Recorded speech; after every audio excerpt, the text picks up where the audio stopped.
जिंदगी में कभी भी विषय वस्तु को लें, किताब को लें, टुकड़ों में विभाजित करके पढ़ें। कि जैसे आज का टाइम टेबल बना लिया, शेड्यूल के अकॉर्डिंग स्टडी बहुत महत्वपूर्ण है।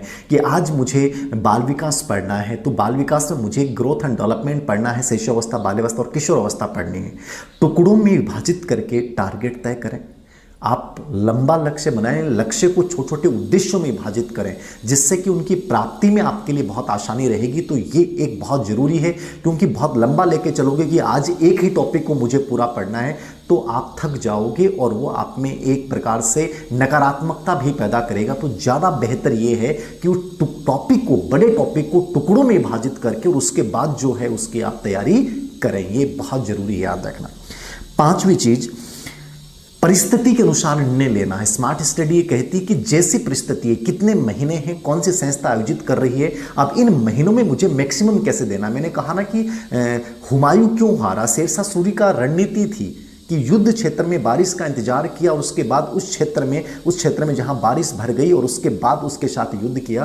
तो आपको भी परिस्थिति के अनुसार निर्णय लेना है कि मैं जब एग्जाम हॉल में जाऊं तो मुझे कितने क्वेश्चन पेपर सोल्व आउट करने, कितने इस क्वेश्चन पेपर में से आंसर मुझे करने चाहिए, पेपर का लेवल क्या है, वहां जाके तय करना है कि ये ज़्यादा बेहतर रहेगी स्थिति मेरे अकॉर्डिंग। तो परिस्थिति के अनुसार निर्णय लेना मतलब पहले से डिसाइड नहीं करके जाएं कि मुझे इतना करना है, इतना पेपर सोल्व आउट करना है। आप याद रखिए कि कंप्लीट कभी कुछ भी याद नहीं होता है। आप पेपर में 70% पे पहुंच जाएंगे तो सिलेक्शन की दौड़ में हैं, ठीक है।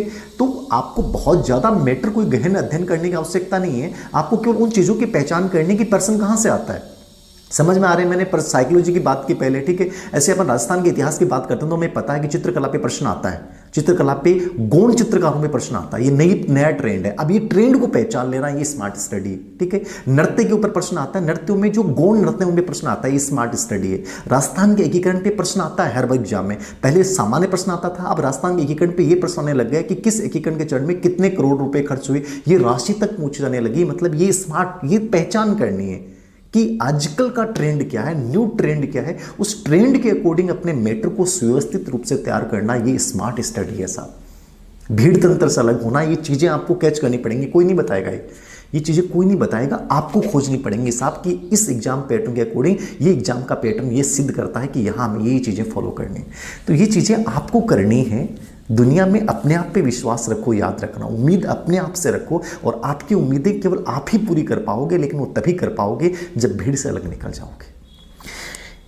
तीसरा, प्रतिदिन मूल्यांकन। स्मार्ट स्टडी की ये तकनीक है कि जब भी आपने पढ़ा, मॉर्निंग से आपने शेड्यूल तय किया, आज मैं टॉपिक पढ़ रहा हूँ, 2 से 3 सब्जेक्ट लेके आप चलें और 2 से 3 सब्जेक्ट लेके चलने के बाद रात को सोने से पहले एक बार ये देखें कि आज जो आपने शेड्यूल बनाया था क्या वो पूरा हुआ कि नहीं हुआ। अपना मूल्यांकन कीजिए और कल अगले दिन के लिए एक नए टारगेट अपने आप को दे दीजिए सोने से पहले। ये स्मार्ट स्टडी का एक बहुत महत्वपूर्ण कारगर तरीका जो टॉपर्स विद्यार्थियों ने अपनाया। तो प्रतिदिन मूल्यांकन, जिसको अपन रचनात्मक मूल्यांकन कह सकते हैं अपनी साइकोलॉजी में, तो ये फॉर्मेटिव असेसमेंट अपना जरूर निर्धारित रूप से करें।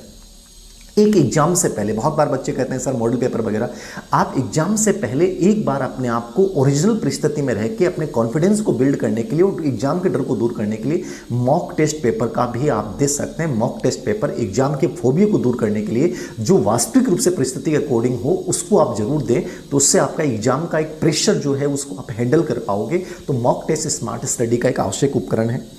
पीडीएफ से नहीं पढ़ें जहां तक पॉसिबल हो। स्मार्ट स्टडी कहती जो आपके पास हार्ड कॉपी है उसी को, पीडीएफ से मोबाइल से पढ़ना आपके मेंटली आपके प्रेशर को बढ़ाता है, आपकी मेमोरी के लिए इतना अच्छा नहीं होता, आपकी आंखों के लिए अच्छा नहीं होता। इस समय पीडीएफ से बचें कि साहब ये नोट्स ले लो, इनके ले लो, उनके ले लो। इन सभी ग्रुप से अपने आप को क्यूट कर लें, म्यूट कर दें उन ग्रुप को जहां भी नोट्स अनावश्यक रूप से शेयर किए जाते हैं। पीडीएफ के बजाय अपने खुद के नोट्स यदि तैयार हैं या हार्ड कॉपी आपके पास है, केवल और केवल हार्ड कॉपी पढ़ें। हार्ड कॉपी से सीखने की क्षमता बढ़ती है बजाय कि सॉफ्ट कॉपी से। तो पीडीएफ कदापि नहीं पढ़ें, पीडीएफ के चक्कर में कदापि नहीं पढ़ें, याद रखना। और अंतिम समय में कोई नया मैटर नहीं पढ़ना है। जब एग्जाम का 15-20 दिन, 1 महीना बचता है, तब वही मैटर जो आपने पहले पढ़ा है उसी पे विश्वास रखें कि लास्ट में ऐसा आएगा कि साहब सफलता का कैप्सूल रूपी ये मैटर है, इसको लेते ही सिलेक्शन हो जाएगा। सब बकवास होते हैं, ये मेरा एक्सपीरियंस बता रहा हूँ, कुछ भी नहीं आता उनमें से। बेटर है कि जो आपने पढ़ा है उसी को बार बार रिपीट करें आप। और एक विशेष रूप से अंतिम रूप से बात कहूँगा, उल्लासमय अध्ययन। जिंदगी में देखिए अध्ययन का अपना एक मजा होता है। एक तो आप बोझ मान के कोई चीज़ को करते हो और एक करते हो उल्लासमय। जितने भी टॉपर्स हैं उन्होंने, आप याद रखना कि उन्होंने इसलिए नहीं पढ़ा कि उनको बहुत पढ़ा, उन्होंने इस चीज़ को एंजॉय करते हुए पढ़ा, उल्लास के साथ। उल्लास होना चाहिए, जब पढ़ो तो उत्साह के साथ पढ़ो कि यार मुझे कितना मजा आ रहा है कि आज मैंने 4 टॉपिक तय कर लिए। ये बहुत बड़ी बात होती है, आज मैंने 5 टॉपिक तय कर लिए, मुझे उल्लास आना चाहिए। एक बोझ मान के पढ़ रहे हो तो आप बेहतर है कि उसको छोड़ दें और उस एग्जाम के बारे में सोचना बंद कर दें। उल्लास जब तक नहीं आएगा अध्ययन में, मतलब कितना ये चरम आना चाहिए यार, कितना मजा आएगा जब मैं एग्जाम देने जाऊंगा, मैं कंप्लीटली बहुत अच्छे रैंक से करूंगा। ये फीलिंग हर समय पढ़ते समय आपके माइंड में होनी चाहिए। यदि ये पॉजिटिविटी है, ये उल्लास आपके अंतर्गत है, तो आप युद्ध क्षेत्र में जीत जाओगे साहब। क्योंकि 90% योद्धा तो वो हैं जो एग्जाम देने से पहले ही हार मान चुके होते हैं, ठीक है, जो अभी भी सिलेबस को ढूंढ रहे हैं, जो अभी तक किताबों का निर्णय नहीं कर पाए हैं, वो 90% जनता है। आपको अब तय करना है कि उन 90% में आपको रहना है या उन 10% में आना है।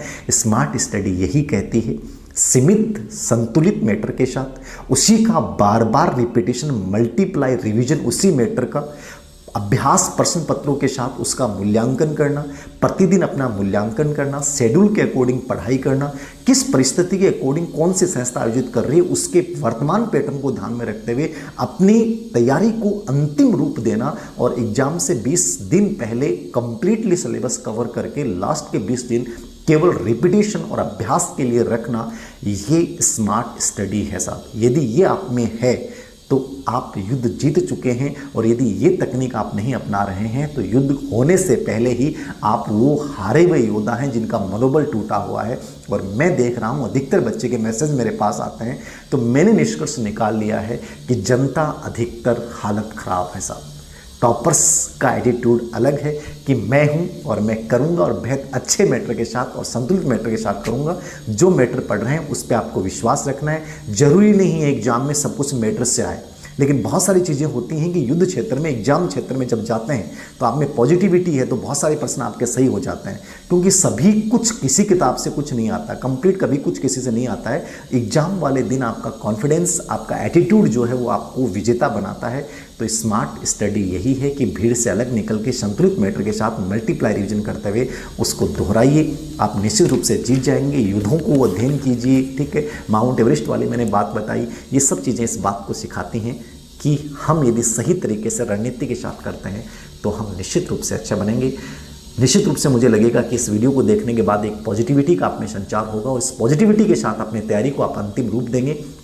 और भी वीडियोस के माध्यम से मैं आपके जो ये कन्फ्यूजन होते हैं, बहुत सारी आपकी तकलीफ़ें होती हैं, उनको मैं उन पे वीडियो बनाता रहूँगा। आप तो कमेंट बॉक्स में लिख दिया करें कि सर हमें इसके ऊपर थोड़ा सा मार्गदर्शन दें, निश्चित रूप से। तो अंतिम रूप से यही कहूँगा, जाग जा विद्यार्थी, जाग जा विद्यार्थी, यदि तू चाहता है सफलता, अपना ले इस स्मार्ट स्टडी तकनीक को, नहीं तो हो जाएगी विफलता, हो जाएगी विफलता। Thank you very much.